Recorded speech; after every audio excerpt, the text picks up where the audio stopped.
کریم اما بعد فاعوذ باللہ من الشیطان الرجیم بسم اللہ الرحمن الرحیم ان اللہ وملائکتہ یصلون علی النبی یا ایھا الذین آمنوا صلوا علیہ وسلموا تسلیما اللہم صل وسلم وبارک علیہ صلوا علیہ دائما صلوا علیہ سرمدا صلاۃ وسلاما علیہ یا رسول اللہ صلی اللہ علیہ وسلم۔ باب تزویج الثیبات، ظاہری سی بات ہے پچھلا باب باندھے تھے نکاح الابکار، تو اب اسی کے مقابل میں تزویج الثیبات ضروری تھا۔ یہ باب ہے بیوہ یا مطلقہ عورتوں سے نکاح کرنے کے بیان میں۔ ہم نے آپ کو پچھلے سبق میں ہی وضاحت کی تھی کہ طیبہ عورت شریعت کی نظر میں یا تو بیوہ ہوگی یا تو مطلقہ ہوگی، ان دو کے علاوہ کوئی تیسری نہیں ہو سکتی ہے نا، کیونکہ یہاں پر طیبہ ہونے سے مراد حقیقی طیبہ ہونا نہیں ہے بلکہ شرعی طور پر طیبہ۔ شرعی طور پر طیبہ وہی عورت ہوگی جو یا تو بیوہ ہوگی یا تو مطلقہ ہوگی، کیونکہ جو کسی کے نکاح میں ہو منکوحہ، اس سے تو نکاح ہو نہیں سکتا ہے جب تک کہ مطلقہ نہ ہو یا جب تک کہ بیوہ نہ ہو۔ تو بہرحال طیبات سے مراد کیا ہے؟ بیوہ یا مطلقہ۔ کہتے ہیں وقالت ام حبیبۃ قال للنبی صلی اللہ علیہ وسلم لا تعرضن علی بناتکن ولا اخواتکن، اور حضرت ام حبیبہ رضی اللہ تعالیٰ عنہ نے کہا کہ مجھ سے نبی اکرم صلی اللہ علیہ وسلم نے ارشاد فرمایا کہ تم لوگ مجھ پر اپنی بیٹیوں کو اور اپنی بہنوں کو جو ہے پیش نہ کرو، مجھ پر تم اپنی بیٹیوں کو اور اپنی بہنوں کو پیش نہ کرو، مطلب نکاح کے لیے پیش نہ کرو، کیونکہ تمہاری بیٹیاں جو ہوں گی وہ میرے لیے ربیبہ ہوں گی، کیونکہ بیوی کی بیٹی ربیبہ ہوتی ہے اور ربیبہ سے نکاح حرام ہوتا ہے۔ اسی طرح سے تمہاری بہنیں جو ہوں گی وہ ان سے بھی نکاح حرام ہوگا میرا، کیوں؟ کیونکہ جمع بین الاختین جو ہے وہ جائز نہیں ہے، یعنی دو بہنوں کو ایک ساتھ ایک نکاح میں جمع کرنا جائز نہیں، تو تمہارے رہتے ہوئے تمہاری بہن سے نکاح میرے لیے جائز نہیں ہے، تو لہذا نہ تو تم اپنی بہنوں کو مجھ پر پیش کرو نہ تو اپنی بیٹیوں کو پیش کرو۔ یہ قول نبی اکرم صلی اللہ علیہ وسلم نے بیٹا ایک موقع پر فرمایا تھا، وہ حدیث پاک آگے چل کر کے تفصیل سے آئے گی۔ حضرت ام حبیبہ نے عریضہ پیش کیا تھا کہ آپ میری بہن سے شادی کر لے، وہ مطلقہ ہو گئی تھی ان کی بہن ان کی تو سرکار نے کہا کہ کیا تمہیں یہ بات پسند ہے؟ تو انہوں نے کہا کہ ہاں مجھے پسند تو ہے، لیکن میں آپ کو چھوڑنے والی نہیں ہوں، مطلب میرا یہ کہنے کا مطلب نہیں کہ آپ مجھے طلاق دے دیں اور میری بہن سے نکاح کریں، بلکہ میرے رہتے ہوئے آپ میری بہن سے نکاح کریں۔ تب سرکار نے فرمایا کہ جو ہے وہ میرے لیے حلال نہیں ہے نا، کیوں؟ کیونکہ اگر تم کو تمہارے رہتے ہوئے اس کے ساتھ نکاح کروں گا تو جمع بین الاختین ہوگا، دو بہنوں کو جمع کرنا، اور یہ حرام ہے، جائز نہیں ہے۔ تو بہرحال وہ لمبی حدیث پاک آئے گی انشاءاللہ، کئی جگہوں پر آئے گی کتاب النکاح کے اندر، اس کو ہم انشاءاللہ اس وقت پر پڑھیں گے تفصیل سے۔ اب یہاں کیونکہ سیبہ عورتوں سے نکاح کرنے کا بیان چل رہا ہے تو سیبہ عورت ان کی جو بہن تھی وہ سیبہ ہی تھی، تو اسی وجہ سے امام بخاری نے اس قول کو کیا ہے یہاں پر وارد فرمایا ہے۔ کہتے ہیں کہ مجھ سے نبی اکرم صلی اللہ علیہ وسلم نے فرمایا کہ تم مجھ پر اپنی بہنوں کو اور اپنی بیٹیوں کو اور اپنی بہنوں کو پیش نہ کرو۔ حدثنا ابو النعمان قال حدثنا هشيم قال حدثنا سيار عن الشعبي عن جابر بن عبد الله قال قفلنا مع النبي صلى الله عليه وسلم من غزوة فتعجلت على بعير لي قطوف فلحقني راكب من خلفي فنخس بعيري بأنزة كانت معه۔ ہم سے حدیث بیان کی ابو النعمان نے، وہ کہتے ہیں ہم سے حدیث بیان کی خشیب نے، وہ کہتے ہیں کہ ہم سے حدیث بیان کی سیار نے، وہ روایت کرتے ہیں امام شعبی سے، وہ روایت کرتے ہیں حضرت جابر بن عبداللہ رضی اللہ تعالیٰ عنہ سے۔ یہ حدیث پاک بیٹا آگے چل کر کے کئی جگہوں پر آئے گی، ہر جگہ پر الگ الگ معنی کو ثابت کیا جائے گا، تو یہاں پر اس حدیث پاک کو تفصیل سے آپ لوگ پڑھ لیں تاکہ آگے تشریح کی ضرورت نہ پڑے۔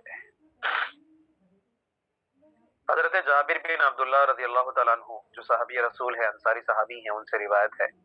کہتے ہیں کہ قفلنا مع نبی صلی اللہ علیہ وسلم من غزوۃ، ہم نبی اکرم صلی اللہ علیہ وسلم کے ساتھ ایک غزوے سے واپس ہوئے۔ قفل یقفل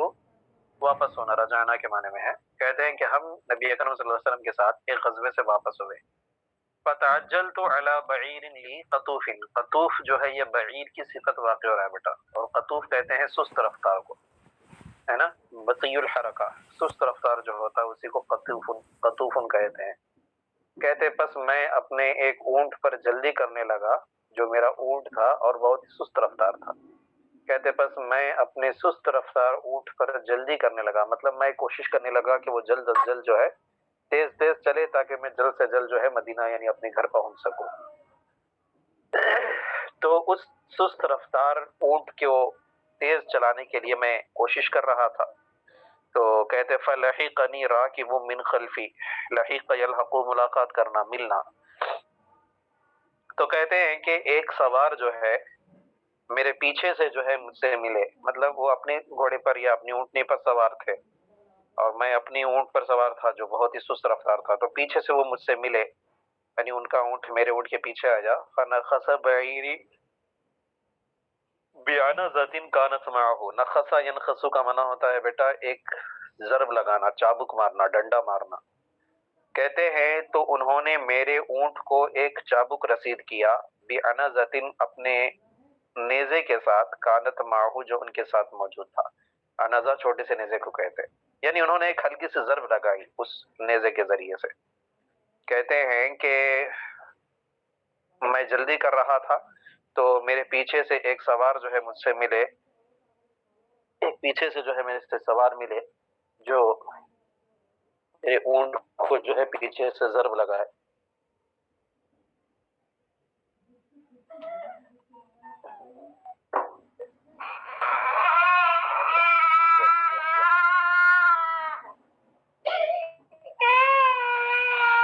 ارے ذرا لو اس کو، بچے کو۔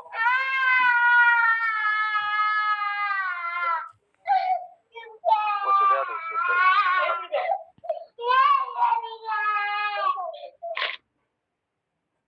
ہاں جی بیٹا۔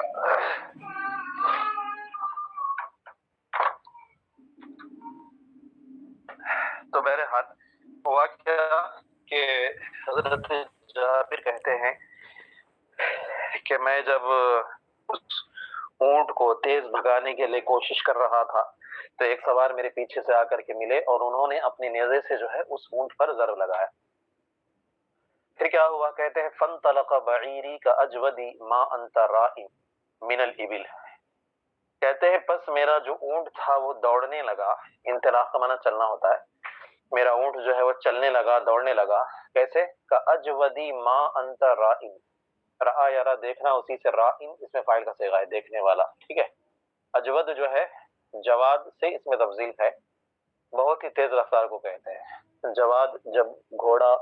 اور اونٹ وغیرہ سواری کی طرف جب نسبت کی جائے جواد کی تو معنی ہوتا ہے تیز رفتار۔ کہتے ہیں اس تیز رفتار اونٹ کی طرح ما انت رائن، جس کو تم نے کبھی دیکھا ہوگا، ہے نا، من الابل، من بیانیہ ہے، ما انت میں جو من ہے اسی سے اسی کا بیان ہے وہ۔ کہتے ہیں کہ پس میرا اونٹ ایسی تیز رفتاری کے ساتھ دوڑنے لگا جس طرح کا ایک تیز رفتار اونٹ تم نے کبھی دیکھا ہوگا، مطلب تم نے اپنی زندگی میں ایک تیز رفتار اونٹ دیکھا ہوگا تو اس جیسے تیز رفتاری کے ساتھ میرا اونٹ جو ہے وہ دوڑنے لگا، یعنی صرف ایک ضرب انہوں نے لگائی تو اس ضرب کی اتنی تاثیر ہوئی کہ وہ اونٹ جو بالکل سست رفتار تھا وہ تیزی سے دوڑنے لگا۔ کہتے فیض نبی صلی اللہ علیہ وسلم، اب ظاہر سی بات ہے جب پیچھے سے ضرب لگائی تو میں متوجہ ہو کر کے دیکھوں گا کہ کون ہے، تو کہتے ہیں جب ہی میں نے دیکھا کہ وہ نبی اکرم صلی اللہ علیہ وسلم تھے جو پیچھے سے تشریف لائے تھے اور انہوں نے ضرب لگائی تھی۔ اب جب سرکار اقدس صلی اللہ علیہ وسلم نے مجھے دیکھا کہ میں اتنی جلدی کر رہا ہوں، بے چینی میں ہوں، فقالا، تو آپ نے مجھ سے ارشاد فرمایا کہ ما یعجلک، اے جابر کون سی چیز تمہیں جلدی کر رہی ہے، یعنی کس وجہ سے تم جلد بازی کر رہے ہو، جلد سے جلد گھر جانا چاہتے ہو، وجہ کیا ہے؟ کہتے ہیں قلت، حضرت جابر کہنے لگتے ہیں کہ میں نے کہا، کنت حدیث عہد بعرس، عرس جو ہے شادی کو کہتے ہیں، خوشی کو کہتے ہیں، عرس اور عرس دونوں مستعمل ہے، شادی اور خوشی کو کہا جاتا ہے، عہد جو ہے زمانے کو کہتے ہیں، حدیث نئی چیز کو کہتے ہیں۔ کہنے لگتے ہیں کہ کنت حدیث عہد بعرس، میں ایک نیا شادی شدہ شخص ہوں، مطلب میری شادی نئی نہیں ہوئی ہے، مطلب میں نے جلدی جلدی شادی کی ہے، ارجنٹ، ابھی ابھی حال ہی میں نے شادی کی ہے اور اس وجہ سے میں جلد سے جلد جو ہے گھر پہنچنا چاہتا ہوں۔ تو اصل میں اس کا پس منظر ہے بیٹا، اس حدیث پاک کو سن کر کے اس کا مفہوم سمجھنا، تھوڑا سا پس منظر سمجھیں گے تبھی اس مفہوم کا سمجھ پائیں گے۔ پس منظر اس حدیث پاک کا یہ ہے کہ حضرت جابر بن عبداللہ رضی اللہ تعالیٰ عنہ کے جو والد تھے حضرت عبداللہ، وہ جنگ احد میں شہید ہو گئے تھے، اور جنگ احد کے سب سے پہلے شہید حضرت عبداللہ ہی تھے جو حضرت جابر کے والد تھے، انصاری تھے، ٹھیک ہے۔ تو حضرت جابر جو ہے ان کی بہنیں تھی کئی ساری، جب تک والد تھے تو والد کی حفاظت کرتے تھے، لیکن جب والد شہید ہو گئے تو اب ان کی بہنیں جو تھیں، چھوٹی چھوٹی بہنیں تھیں، عمر میں زیادہ نہیں تھیں، بہت چھوٹی عمر کی تھیں بہنیں ان کی، تو اب وہ چھوٹی بہنوں کی کفالت کی ذمہ داری حضرت جابر کے اوپر آ گئی. تو اب حضرت جابر بن عبداللہ نے سوچا کہ اب ان کی کفالت کیسے کروں میں، والد کا بھی انتقال ہو گیا ہے، ٹھیک ہے، اور بچیوں کو کیسے سنبھالوں، اور سیاق و سباق سے لگتا ہے کہ آپ کی والدہ بھی موجود نہیں تھی. تو اس وقت آپ نے سوچا کہ میں شادی کر لیتا ہوں تاکہ جو عورت آئے گی میری بیوی، وہ میری بہنوں کو جو ہے اپنے بچوں کی طرح سنبھالے گی. تو اس سلسلے میں حضرت جابر نے جو ہے ایک طیبہ عورت سے نکاح کیا تھا، ایک عمر دراز شخص، ایک عمر دراز عورت سے جو بیوہ تھیں یا پھر مطلقہ تھیں، ان سے آپ نے نکاح کیا، صرف اس وجہ سے کہ یہ عمر دراز عورت آئے گی تو وہ میری بہنوں کی صحیح پرورش کرے گی، ورنہ اگر نوجوان لڑکی کو لاؤں گا تو وہ بھی ان کے ساتھ بچی بن کر کے کھیلتی رہے گی اور صحیح سے پرورش نہیں ہو پائے گی. تو صرف اپنی بہنوں کی صحیح پرورش کی خاطر انہوں نے اپنی نوجوان ہوتے ہوئے اپنے سے زیادہ عمر کی عورت سے انہوں نے کیا ہے نکاح فرمایا تھا. ٹھیک ہے، اب وہ جب غزوے کے لیے باہر آئے ہوئے تھے تو انہیں اپنے بہنوں کی فکر تھی کہ میری چھوٹی چھوٹی بہنیں ہیں، نہ جانے وہ کس حال میں ہوں گی، کیا ہوں گی. تو اس وجہ سے کہیں پر بھی باہر جاتے تھے تو آپ کو فکر ستائے ہوئے رہتی تھی، تو جلد سے جلد آپ واپس ہونے کی کوشش کرتے تھے. سمجھ میری بات؟ تو اسی کو یہاں کہہ رہے ہیں کہ سرکار نے پوچھا کہ کیا چیز تمہیں جلدی کر رہی ہے، کیوں تم جلدی جانا چاہتے ہو؟ انہوں نے کہا کہ میری نئی نئی شادی ہوئی ہے نا، اس وجہ سے میں گھر جانا چاہتا ہوں. قال، سرکار نے فرمایا کہ جب شادی ہوئی ہے تو پوچھا کہ بکر ام ثیب، جس سے تمہاری شادی ہوئی ہے وہ عورت باکرہ ہے یا پھر سیبہ ہے، کس عورت سے تم نے نکاح کیا ہے؟ قلت، تو وہ کہتے ہیں کہ طیب، میں نے کہا کہ میں نے جو ہے سیبہ عورت سے جو ہے نکاح کیا ہے. سرکار نے فرمایا کہ فَحَلَّ جَارِيَةً تُلَاعِبُهَا وَتُلَاعِبُكَ، نبی اکرم صلی اللہ علیہ وسلم نے فرمایا کہ تم نے ایک نوجوان لڑکی سے کیوں نکاح نہ کیا کہ وہ تم سے دل لگی کرتی اور تم اس سے دل لگی کرتے. لاعب یلاعب، ملاعبت کا معنی ہوتا ہے کھیلنا ایک دوسرے کے ساتھ. تو کہا کہ تم نے ایک نوجوان لڑکی سے نکاح کیوں نہ کیا کہ تلاعبها، کہ تم اس کے ساتھ کھیلتے، وتلاعبک، اور وہ تمہارے ساتھ کھیلتی. سرکار اقدس صلی اللہ علیہ وسلم کے فرمان کا مطلب یہ ہے کہ تم نوجوان ہو تو تم اپنی ہی عمر کی ایک لڑکی سے نکاح کیوں نہ کیا، کیونکہ جب دونوں کی عمر جب ایک جیسی رہتی ہے تو تال مل برابر رہتا ہے، تو دونوں ایک دوسرے کے ساتھ ہنستے مسکراتے ہوئے آرام سے زندگی گزارتے ہیں. کیونکہ میاں بیوی جو ہے زندگی میں ایک گاڑی کے پہیوں کی طرح ہوتے ہیں، دونوں کا برابر رہنا ضروری ہوتا ہے. ایک بھی اگر صحیح نہ ہو تو پھر زندگی کی سواری مشکل ہو جاتی ہے نا. تو کبھی کبھی کیا ہوتا ہے کہ اگر دونوں کی عمر میں تفاوت ہو، فرق ہو کافی سارا، کہ ایک جو ہے بالکل نوجوان ہے، دوسرا جو ہے ادھیڑ عمر کا ہے، تو ایسی صورت میں اس طرح کی بے تکلفی نہیں ہو پاتی، تھوڑا سا جھجک محسوس ہوتی ہے نا. تو اسی کی طرف سرکار نے اشارہ کیا اور کہا کہ جو ہے تم نوجوان ہو تو تم نے ایک نوجوان لڑکی سے نکاح کیوں نہ کیا کہ تم اس کے ساتھ کھیلتے اور وہ تمہارے ساتھ کھیلتی ہے. تو اس کا جواب یہاں پر مذکور نہیں ہے، دیگر روایتوں میں اس کا جواب آیا ہوا ہے. تب حضرت جابر وہ جو وجہ بیان کرتے ہیں کہ میری چھوٹی چھوٹی بہنیں ہیں تو میں نے سوچا کہ ایک ایسی عورت کو میں لے کر کے آؤں جو ان کی ماں کی طرح ان کی پرورش کرے، تو اس وجہ سے میں نے کیا ہے باقرہ سے نکاح نہ کیا بلکہ سیبہ عورت سے نکاح کیا. قال، اب حضرت جابر کہتے ہیں کہ فلما ذهبنا لندخل، تو پس جب ہم گئے داخل ہونے کے لیے، مطلب جب ہم مدینہ پہنچے، جب گھروں میں جانے ہی والے تھے، مطلب مدینہ شہر کے قریب پہنچ گئے. قال، تو سرکار نے فرمایا کہ امہلو، امہلا یمہلو کا معنی ہوتا ہے بیٹا مہلت دے دینا، امہلو کا معنی ہے کہ تم انہیں مہلت دے دو، یعنی کچھ دیر رکے رہو، حتی تدخلوا لیلا، یہاں تک کہ تم رات کے وقت میں داخل ہو، ای عشاء، لیل سے مراد عشاء کا وقت یعنی شام کے وقت داخل ہو، ہے نا. یعنی جیسے ہی مدینہ پہنچے ہو فوراً اپنے گھروں میں نہ جانا، بلکہ مدینہ پہنچ جاؤ، لوگوں کو شور شرابہ معلوم ہو، لوگوں کو یہ سب کو یہ خبر پتہ چل جائے کہ جو لشکر گیا ہوا تھا وہ لشکر واپس آ چکا ہے. کیونکہ پہلے کے زمانے میں آج کے زمانے کی طرح فون وغیرہ کی سہولت نہیں تھی نا بیٹا. آج کوئی بھی کبھی بھی جاتا ہے تو فون پر وقت سے پہلے اطلاع دے دیتا ہے کہ ہم فلاں وقت پر جو ہے گھر پہنچیں گے، فلاں بجے کی بس پر ہم بیٹھے ہیں تو فلاں بجے تک ہم پہنچ جائیں گے، ہے نا، فلاں وقت پر ہم آ جائیں گے. اس طرح سے آج کے زمانے میں ہم خبر دے دیتے ہیں، لیکن پہلے کے زمانے میں جب قافلہ آتا تھا تبھی لوگوں کو ایسا معلوم ہوتا تھا کہ بھئی قافلہ آ چکا ہے. تو اب ہوتا کیا ہے کہ گھر کی عورتیں عمومی طور پر عادت یہ ہوتی ہے عورتوں کی کہ جب گھر میں ان کا شوہر ہی تو ذمہ دار ہوتا ہے اصل، جب شوہر نہیں ہے یا مرد حضرات نہیں ہے گھر میں تو گھر کی بس ایسی حالت رہتی، کوئی بکھرا پڑا ہوا ہے، کون کون آئے ہوئے ہیں، ان کی سہیلیاں آئے ہوئے ہیں، بات چیت کر رہے ہیں. خود عورت بھی جو ہوتی ہے وہ بھی اپنا بناؤ سنگھار کر کے نہیں رہتی، نارملی جب گھر پہ رہتے ہیں تو بس ایسے ہی بال بکھرے ہوئے ہیں، ہے نا، ایسے ہی گھریلو کام کاج کے کپڑے پہنی ہوئی ہیں، اس طرح کے معاملات رہتے ہیں. لیکن جب ان کو معلوم ہوتا ہے کہ بھئی فلاں وقت پر شوہر آنے والا ہے یا فلاں وقت پر مہمان آنے والے ہیں، تو وہ گھر کی صاف صفائی کر دیں گی، سب چیزیں نظم و نسق سے رکھ دیں گی، تیاری کر دیں گی، خود بھی جو ہے شوہر کے لیے بن ٹھن کر کے تیار ہو جائے گی۔ یہ سب شریعت میں حکم دیا گیا ہے۔ اب جب یہ لوگ وہاں پر پہنچے تھے مدینے میں،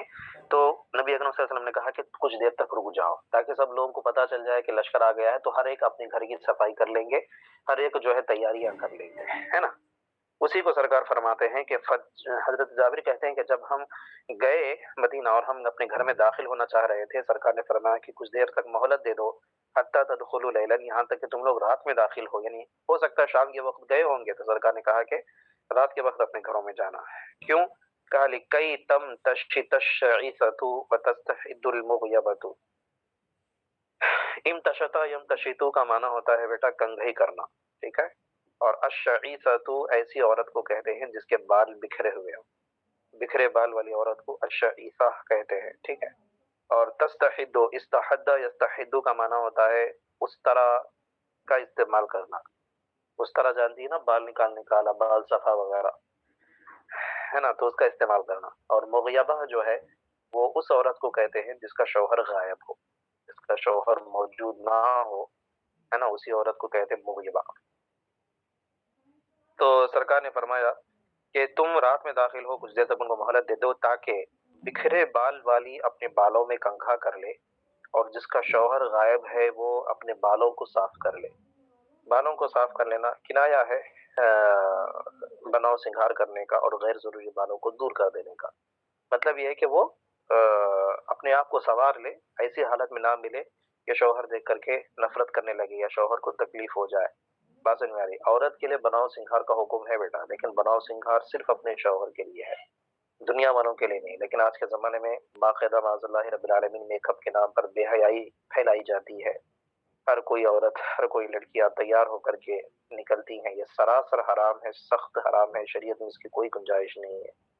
ہاں، صرف اپنے شوہر کے لیے جتنا چاہے اتنا بن سنور سکتے ہیں۔ بہرحال سرکار نے فرمایا کہ تم رات میں داخل ہو تاکہ بکھرے بال والی اپنے بالوں میں کنگھا کر لے، اور جس کا شوہر غائب ہے وہ اپنے بالوں کو صاف کر لے، ٹھیک ہے۔ تو اس کی وجہ بھی یہی ہے کہ اگر تم اچانک جاؤ گے تو ہو سکتا ہے کہ تمہارے گھر کا نظم و نسق بگڑا ہوا ہو، یا گھر میں عورتیں جمع ہوں، ٹھیک ہے، یا پھر جو ہے تمہاری بیوی جو ہے وہ صحیح حالت میں نہ ہو، گھر کے میلے کچیلے کپڑے پہنی ہوئی ہو، صاف صفائی نہ کی ہو، تو یہ سب چیزوں سے دیکھ کر کے تمہیں اچانک تکلیف ہو سکتی ہے، تم بدزن ہو سکتے ہو، بدگمان ہو سکتے ہو، تمہارے دونوں کے درمیان جھگڑے ہو سکتے ہیں، تو یہ ساری چیزیں ہو سکتی ہیں۔ تو لہٰذا اس وجہ سے پہلے کیا ہے، خبر کر دو، یعنی انہیں پتہ چل جائے کہ آ گئے ہیں، تاکہ گھر وغیرہ کو صاف ستھرا کر دیا جائے۔ بات سمجھ میں آ گئی جی آپا جان لوگ؟ ایک اور حدیث پاک ہے، یہی حدیث پاک ہے، اسی کا ایک جز ہے، اس کو بھی دیکھ لیجئے۔ حدثنا آدم قال حدثنا شعبة قال حدثنا محارب قال سمعت جابر بن عبد الله يقول، ہم سے حدیث بیان کیا آدم نے، وہ کہتے ہیں ہم سے حدیث بیان کی شعبہ نے، وہ کہتے ہیں ہم سے حدیث بیان کی محارب نے، وہ کہتے ہیں کہ میں نے حضرت جابر بن عبداللہ رضی اللہ تعالیٰ عنہ کو یہ فرماتے ہوئے سنا، وہ کہتے ہیں کہ تزوجت، وہ کہتے ہیں کہ میں نے کہا کہ میں نے شادی کر لی ہے، فقال لی رسول اللہ صلی اللہ علیہ وسلم ما تزوجتا، تو مجھ سے رسول اللہ صلی اللہ علیہ وسلم نے فرمایا کہ تم نے کیا شادی کی ہے، مطلب کس سے شادی کی ہے؟ فقلت تزوجت طیبہ، تو وہ کہتے ہیں کہ میں نے ایک طیبہ عورت سے نکاح کیا ہے۔ فقال، تو سرکار نے فرمایا کہ ما لک وللعذارا، عذارا یا عذاری،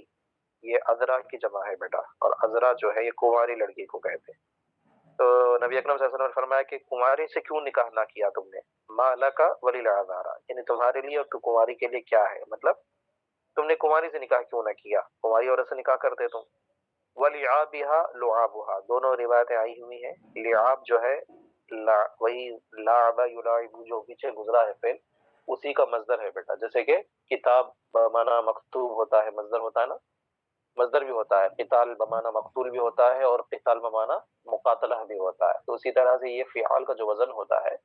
یہ مفعول کے معنی میں بھی ہوتا ہے، اور مصدر باب مفاعلت کا مصدر بھی بنتا ہے، اور ثلاثی مجرد سے مفعول کے معنی میں بھی ہوتا ہے۔ تو یہاں پر جو لعاب ہے یہ ثلاثی مزید فی جو باب مفاعلت ہے اسی کا مصدر ہے۔ اور اگر لعاب پڑھیں گے لام کے ضمے کے ساتھ تو وہ تھوک کے معنی میں ہوتا ہے لعاب جس کو کہتے ہیں۔ تو دونوں روایتیں آئی ہوئی ہیں۔ کہا کہ نبی اکرم صلی اللہ علیہ وسلم نے فرمایا کہ تم نے کنواری عورت اور اس سے